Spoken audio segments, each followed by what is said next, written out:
Ravindra sir, हम लगातार देखते हैं ये दोनों इंजन जो है,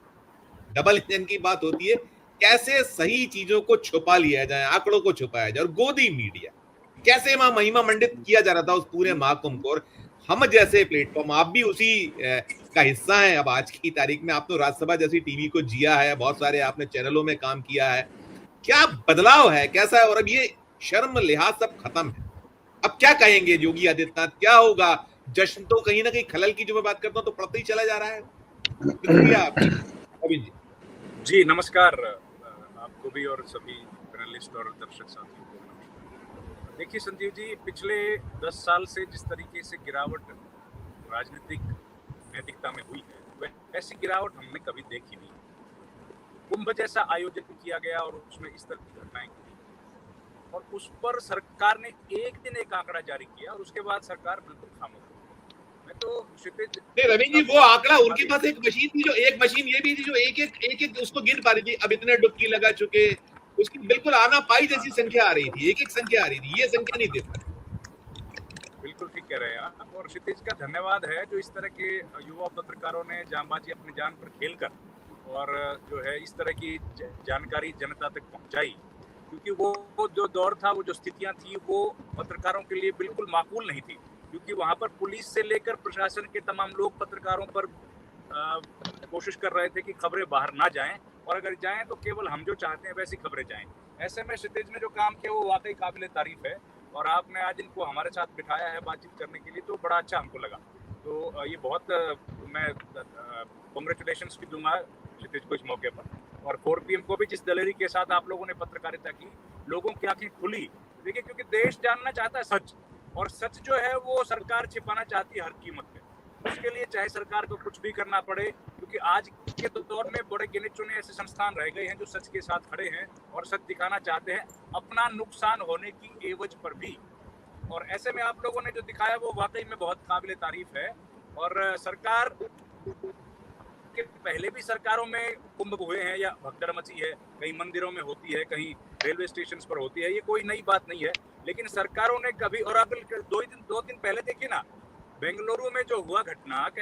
उसमें तो नंबर बता दिए गए, वहां पर तो किसी ने कुछ छिपाया नहीं था, और मुख्यमंत्री ने साफ तौर पर बताया जितने लोगों की वहां पर मृत्यु हो गई है।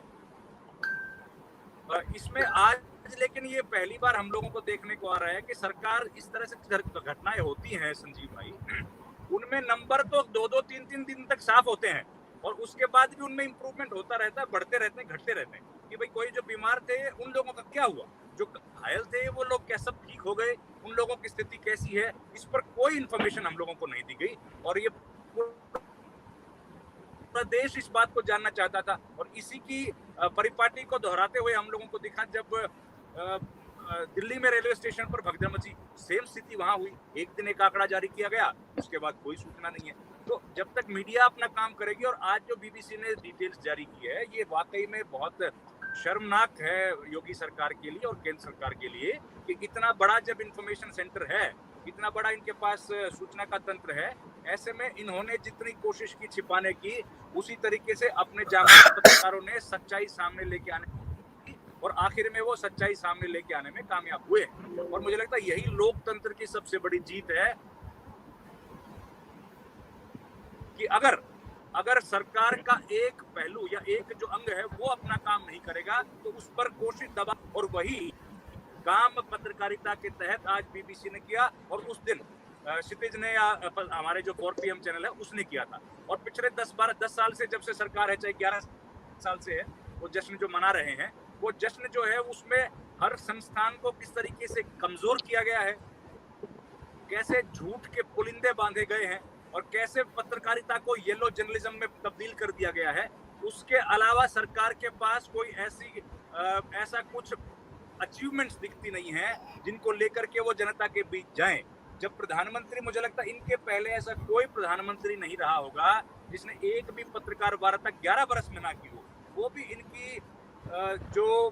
अचीवमेंट्स है उसका एक हिस्सा होना चाहिए, कि बिना पत्रकार वार्ता के किए, बगैर कोई जिम्मेदारी लिए, 60 साल पहले प्रधानमंत्री बने, नेहरू पर पूरा ठीकरा फोड़ते हुए 11 साल मुकम्मल कर लिए, इकोनॉमी कहां से कहां धराशायी कर दी है, रोजगार का जो संकट है वो कितना फैल गया है, हिंदुस्तान की जो सरहदें थी वो आज कितनी सुरक्षित हैं। हम लोग जो बात कर रहे हैं कि जो हमारी इंटेलिजेंस से लेके हमारा न्यूक्लियर प्रोग्राम, हमारा विदेश नीति, तमाम जो अलग अलग हमारे फील्ड्स हैं, उन तमाम फील्ड्स में भी कांग्रेस पार्टी या पिछली जो सरकारें थी उन्होंने जो काम किया और उसके बाद आज हमको जहां पर लेके आके छोड़ दिया है, मुझे लगता है 11 साल में जो देश का नुकसान हो गया उसको भरने में और लंबा वक्त लगेगा। और खास तौर पर इकोनॉमी के पॉइंट ऑफ व्यू से अगर हम लोग कहें, किसानों के लिए अगर हम लोग कहें, और freedom of speech and expression को जो नुकसान पहुंचा है वो इतना ज्यादा नुकसान है कि उसको उबरने के लिए हम लोगों को बरसों बरस लगेंगे। और वो न केवल निंदनीय है, न केवल शोचनीय है, बल्कि हिंदुस्तान के आने वाले वक्त में जमहूरियत की दिशा किस तरीके से होगी वो भी पूरी डगमगा गई है। आज इतने दिन के बाद भी ऑपरेशन सिंदूर को लेकर पूरा विपक्ष कह रहा है कि हम लोगों को चर्चा करनी चाहिए एक विशेष सत्र में संसद के। देखिए, यही देश था संजीव भाई, इसी मुल्क में हमने उस दिन भी जिक्र किया था कि स्टालिन की बेटी श्वेतलाना जब हिंदुस्तान आई थी 60 के दशक में, और वो गायब हो गई थी, वो अमेरिका चली गई थी बिना रशिया को बताए। उस वक्त संसद का सत्र चल रहा था, 2.5 दिन तक उस मामले को लेकर बहस हुई थी इस देश में, 2.5 दिन तक संसद में बहस हुई थी। और उसी संसद में श्वेतलाना के पति के भतीजे वहीं पर बैठे हुए थे, दिनेश सिंह, जो कि उस टाइम विदेश मंत्री थे, विदेश राज्य मंत्री। तो इतना जब हम लोग इन बातों पर भी चर्चा करने में कभी हमारी सरकारें पीछे नहीं हटी, तो आज हम लोग पीछे क्यों हट रहे हैं? क्यों हम लोग अपने लोकतंत्र की कमजोरी दुनिया के सामने दिखा रहे हैं? हिंदुस्तान एक वाइब्रेंट डेमोक्रेसी है और इस पर किसी को कभी सवाल खड़े करने की जरूरत भी नहीं है। और ना हो सकती है कि हिंदुस्तान अगर लड़ाई करेगा पाकिस्तान के साथ तो हिंदुस्तान की जीत होना तय है, चाहे वो सेना के बल पर हो, चाहे किसी और तरीके से। भारत बहुत आसानी से हर बार लड़ाई में जीतेगा, लेकिन ये कूटनीति जो सरकार को दिखानी चाहिए थी, आज वो गर्त में कैसे धकेल दी गई है। एक जमाने में एनएएम के जो हम लोग लीडर थे और इतना बड़ा जो एक गुट निरपेक्ष के हम लोग उसके लीडर थे, इतने सारे देश हिंदुस्तान की तरफ देखते थे, आज हिंदुस्तान की तरफ भूटान भी देख नहीं रहा है। तो ये कहीं ना कहीं आत्मचिंतन का दौर भी है। 11 साल का जो सेलिब्रेशन झूठा मनाने की कोशिश बीजेपी कर रही है, उससे बचे और सच्चाई दुनिया के सामने लेके आए। उसी में हिंदुस्तान की लोकशाही अगले 100 बरस तक, 200 बरस तक या अनंत काल तक चल सकती है। अगर इस तरीके से सरकारें छिपाएंगी तो वो लोकशाही के लिए ठीक नहीं है।